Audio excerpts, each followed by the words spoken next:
Assalamualaikum warahmatullahi wabarakatuh. Kembali lagi di channel Pintu Dimensi.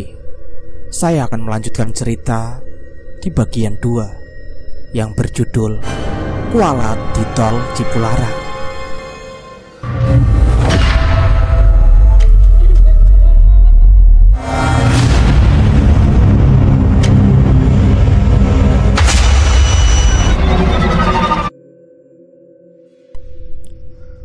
Ternyata itu adalah sebuah pesta pernikahan.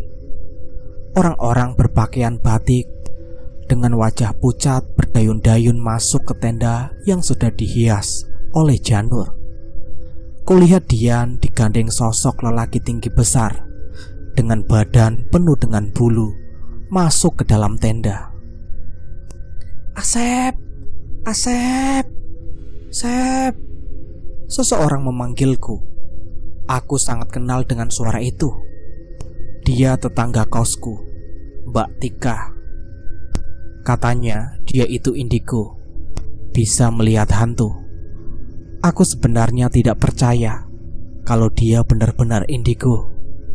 Kadang memang ada saja orang yang mengaku-ngaku bisa melihat hantu agar mendapat perhatian dari orang lain. Aku membukakan pintu kos. Ada apa ya, Mbak? Tanyaku heran. Tidak biasanya dia mengetuk pintu kosku malam-malam begini. Oh, ini aku punya oleh-oleh dari Malang buat kamu. Dia menyerahkan sekantung plastik makanan khas Malang. Wah, terima kasih ya, Mbak. Ia tersenyum sambil mengangguk. Namun, seketika raut wajahnya berkerut dan berusaha melongok ke dalam kosanku. Kamu habis dari mana, Sep? Dia bertanya sambil ketakutan. Maksud Mbak? Oh alah, Sep. Itu di kamar kosmu ada anak kecil-kecil yang sedang lari-larian. Lihat, mukanya berdarah gitu. Mbak Tika semakin ketakutan dan langsung pamit.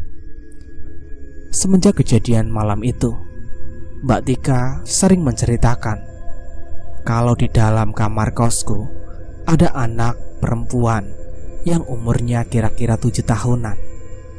Ada luka parah di kepalanya yang membuat darah membasahi seluruh bagian wajah. Katanya, perempuan itu membawa sebuah boneka beruang yang sudah usang. Ia bermain di dalam kamar kosku. Beberapa hari kemudian, aku menyaksikan kejadian yang sangat di luar nalar. Malam itu, aku terbangun dari tidur. Kudengar suara pintu terkuak. Itu dari pintu kosnya Mbak Tika. Kuintip dari kaca dan kulihat Mbak Tika keluar dari dalam kamar kos dengan tatapan yang sangat kosong. Ia naik ke atas balkon dan menjatuhkan diri begitu saja. Kamar kosku ada di lantai 4. Dari ketinggian itu Mbak Tika tewas. Ganjil, ya memang ganjil. Kenapa hal ini terjadi? Apakah ini masih ada kaitannya dengan tol Cipularang? Tapi kenapa Mbak Tika yang jadi korbannya? Setelah kematian Mbak Tika yang tidak wajar itu, aku makin sering terbangun di tengah malam. Entah, seperti ada yang menggelitiki telapak kakiku. Bukan hanya itu saja, aku juga sering mendengar suara langkah kaki yang berlarian ke sana kemari di dalam kamar kosku.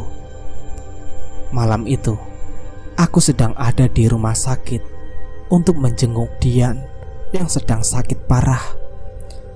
Bram menceritakan kalau sebelum pacarnya sakit, ia mengalami hal mistis yang menurutku sangat tidak masuk akal. Dinikahi demit. Aku hampir tidak percaya dengan hal itu. Tapi yang terpenting saat itu adalah kondisi Dian yang masih belum sadarkan diri. Dian masih tak sadarkan diri di atas kasurnya. Selang infus terpasang di lengan kirinya. Wajahnya pucat dan kantung matanya hitam kusam. Ia mengenakan baju tidur berwarna merah. Aku dan Bram diminta keluarga Dian untuk menjaganya malam ini. Mereka harus pulang dulu untuk berganti pakaian dan istirahat. Kami berdua tidak keberatan dengan permintaan itu. Lagi pula, besok hari libur. Hanya Dian satu-satunya pasien dalam ruangan itu. Kami duduk di samping Dian sambil berbicara keanehan-keanehan yang kami alami akhir-akhir ini. Kami membicarakan hal itu di dalam ruangan tempat Dian dirawat. Dinding ruangannya dicat warna putih. Tepat di samping kita mengobrol, terdapat jendela dengan tirai berwarna biru. Sebuah televisi berukuran 21 inch diletakkan di bagian depan ranjang pasien. Televisi itu tidak kami nyalakan. Aku meraih remote AC dan mengatur suhunya. Ruangan itu terlalu dingin. Sementara itu, di atas televisi terdapat sebuah jam dinding yang disematkan di tembok. Setiap detik suaranya menemani kami dan terdengar sangat jelas saat cerita kami jeda. Sekitar jam 12 malam, kami tertidur di samping ranjang Dian. Belum lama terlelap, aku terbangun. Aku melihat Dian sedang duduk di atas ranjangnya. Kulihat sekitar, selang infus masih terpasang di lengannya. Namun, aku tidak melihat Bram. Mungkin ia sedang pergi ke toilet. "Dian, lu udah bangun?" tanyaku sambil tersenyum bahagia. Dia tidak menjawab. Kusentuh lengannya, terasa dingin dan kaku. Segera kupanggil dokter melalui telepon untuk mengecek keadaan Dian. Beberapa saat kemudian, dokter datang. Dokter itu segera memeriksa Dian yang masih duduk sambil tertunduk. Anehnya, dia masih tidak sadarkan diri. Tubuhnya kaku dalam posisi seperti itu. Ia tidak bisa dibaringkan kembali. "Kenapa, Sep?" Bram datang dengan wajah panik. "Sorry, tadi gue ke toilet." "Dian gak bisa dibaringkan, Bram," ucapku. "Anjir, apalagi sih ini?" Bram berdecak kesal. Dokter pun heran. Baru kali ini dia menemukan pasien yang tubuhnya kaku dalam posisi duduk seperti di semen, sehingga tidak dapat dibaringkan lagi. Bahkan sampai keesokan harinya, tubuh Dian masih dalam posisi duduk sambil tertunduk. Matanya tetap terpejam dan suhu tubuhnya semakin dingin. Kami sudah coba mengangkat tubuhnya agar bisa dibaringkan, tetapi tubuhnya seperti dipaku. Tidak bisa diangkat sama sekali, bahkan oleh 3 orang sekalipun. Keluarga Dian menangis nelangsa melihat keadaan Dian yang semakin parah dan aneh. Padahal dokter menyebut Dian masih hidup. Tapi, ya Tuhan, tepat pada jam 5 sore, tiba-tiba tubuh Dian lunglai. Ia akhirnya terbaring dengan sendirinya. Hal itu membuat kami kaget dan sedikit lega. Kami langsung memanggil dokter untuk melakukan pemeriksaan. Kami benar-benar tak percaya bahwa dokter menyatakan Dian sudah meninggal. Aku Mary.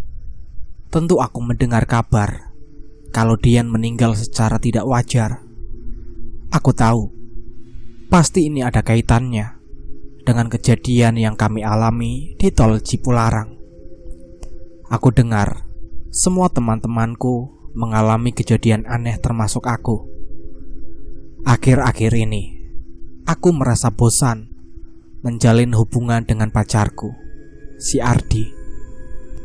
Kami bahkan sudah putus. Aku yang mengakhirinya. Rasa cinta yang dulu menggebu-gebu sekarang hilang begitu saja. Anehnya, aku malah jatuh cinta pada sosok lelaki yang selalu hadir dalam mimpiku. Namanya Agung. Semakin hari, aku semakin mencintainya. Dia sosok yang tampan, kulitnya putih bersih, dan postur tubuhnya proporsional. Setiap malam, dia datang dalam mimpiku, membawakan bunga dan coklat. Anehnya, setiap barang yang ia berikan kepadaku dalam mimpi, barang itu selalu aku temukan di atas kasur saat aku bangun. Sungguh romantis, bukan? Bagaimana hal ini bisa terjadi? Biarlah, aku tidak peduli. Aku sangat ingin sekali memeluknya dan menanyakan di mana lelaki itu tinggal. Saking penasarannya, aku berniat akan menanyakan dalam mimpi. Dan untungnya, dia mau menjawab semua pertanyaanku. Malam itu, di dalam mimpi, aku dibawa ke sebuah taman yang ramai oleh pengunjung. Di sana, anak-anak kecil yang masih mengenakan berseragam sekolah tengah bermain bola plastik. Mereka tampak sangat bahagia sekali. Ada juga beberapa lansia tengah duduk-duduk menikmati suasana taman, melihat anak-anak muda yang tengah berolahraga. Pohon-pohon rindang membuat suasana taman begitu teduh. Juga rerumputan hijau dan rapi menambah kesan asri suasana taman. Aku duduk bersama Agung di bawah pohon yang paling rindang. Saat itu, ia mengenakan jaket hitam dan celana jeans pendek. Dia tersenyum kepadaku. Matanya memandangiku penuh cinta. Apa aku bisa bertemu denganmu di dunia nyata?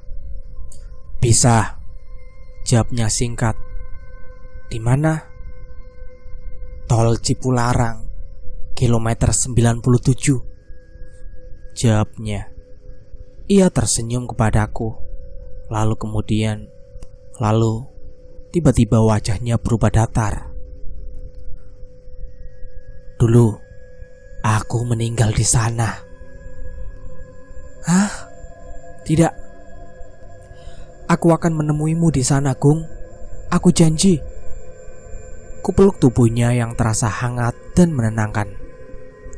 Ya, temui aku jam 12 malam di sana ya sayang, ujarnya sambil mengelus rambutku. Anehnya, malam berikutnya aku langsung menancap gas mobilku. Seperti yang dijelaskan Agung, aku melajukan mobil menuju tol Cipularang kilometer 97. Malam itu aku keluar rumah diam-diam tanpa memberitahu kedua orang tuaku. Sesampainya di kilometer 97, kuparkirkan mobil di tepi jalan. Di sana, kutemukan taburan bunga yang berserakan. Di antara bunga-bunga itu, ada sebuah karangan bunga yang terpajang di pembatas jalan. Karangan bunga itu bertuliskan mengenang 5 tahun kematian anak kami tercinta, Agung. Mimpiku benar. Ya, ia meninggal tepat di tol Cipularang kilometer 97. Aku tidak sabar menemuinya, kataku di dalam hati. Gung, Agung, aku udah datang nih. Ku coba memanggilnya agar ia menampakkan diri. Selang beberapa menit, aku mencium aroma yang sangat kukenal. Ya, itu aroma tubuh Agung, seperti saat dalam mimpi. Aku masih sangat mengingatnya. Ya Tuhan, aku semakin jatuh cinta dan tidak sabar ingin bertemu dengannya. Aku mencium aroma tubuh Agung menguar dari segala arah. Kemudian aku melihat Agung sedang berdiri sambil tersenyum, tidak jauh dari tempatku berdiri. Mungkin jaraknya hanya 10 meter. Ia melambai-lambaikan tangannya, memintaku untuk mendekat. Perlahan aku mendekatinya. Ia kemudian melangkah melewati pembatas jalan sambil terus menatapku. "Ayo, kesini, ikut aku," katanya sambil turun ke semak-semak. Aku mengikutinya turun ke semak-semak. Ia mengajakku untuk melangkah lebih jauh lagi, semakin masuk ke dalam kegelapan malam. Semenjak aku tidak bisa melihat apapun, namun beberapa saat kemudian kulihat sebuah cahaya yang perlahan semakin mendekat ke arahku. Titik cahayanya semakin lama semakin membesar dan sangat menyilaukan mata. Kemudian cahaya itu lalu meredup. Kulihat dengan jelas keramaian manusia berlalu lalang melewatiku tanpa melirik wajahku. Di antara lalu lalang orang, kudapati Agung masih melambaikan tangannya, memintaku agar tetap jalan mengikutinya. Hingga akhirnya aku sampai di sebuah puncak. Dari atas sana, kulihat keramaian manusia sedang beraktivitas. Ada anak-anak kecil yang sedang bermain sepeda, ibu-ibu yang menyapu halaman rumah, dan seorang lelaki tua sedang duduk menikmati secangkir teh. Aku tidak menyangka ada kehidupan yang begitu ramai di sini. "Kita di mana, Gung?" tanyaku sambil menggenggam lengannya. "Di puncak Gunung Hejo. Nanti kau akan tinggal di sini selamanya." "Hah? Apa maksudmu?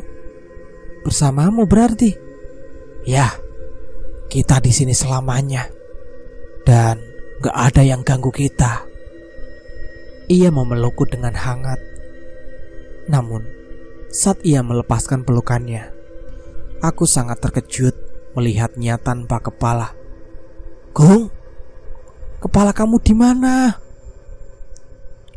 "Putus, ketabrak bis."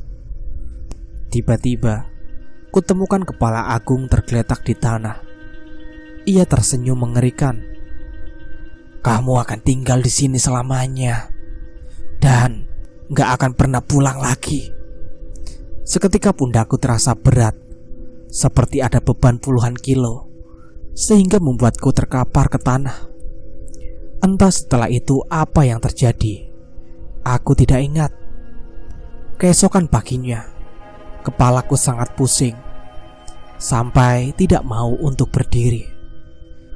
Sambil memencingkan mata, kulihat sekelilingku. Aku sedang berada di sebuah rumah bilik dengan cat putih yang mulai mengelupas. Keringat bercucuran dari badanku. Ruangan ini sangat panas. Hanya ada kipas angin buntut yang tergantung di dinding. "Nak, kamu udah bangun. Perkenalkan, aku Mak Minah. Semalam Mak dengar kamu terjerit-jerit di dekat sini. Ternyata kamu kesurupan ya, Nak." "Oh, iya, Mak. Aduh, kepalaku masih pusing, Mak."